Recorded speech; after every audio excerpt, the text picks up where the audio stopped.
मिलावा में से नूरावा, यही मिलावा में से नूरावा मोरे हेराई गइली बाबा।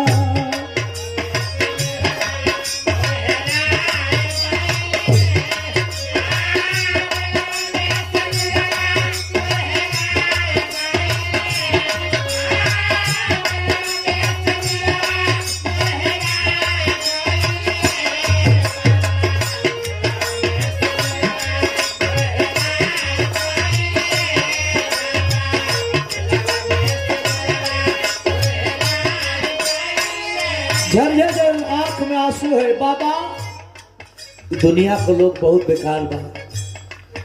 अगर मांग में सिंदूर रहेला तो पूछे वाला के पता लगा रहेला।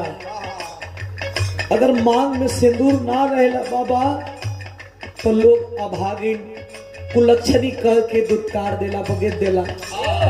आंख में आंसू लेकर के और आंचल फैला करके रो रही है औरत। रोवेली सीना हट दुखवा से छतिया,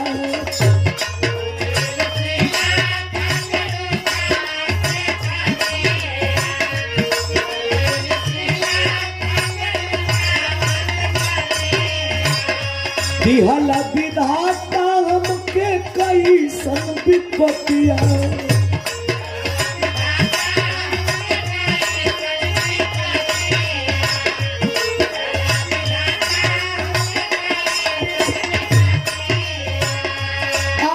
सुख के सगारा, सुख के सगारवा सुखाई गइली बाबा। मिलवा में से मुरवा मोरे राई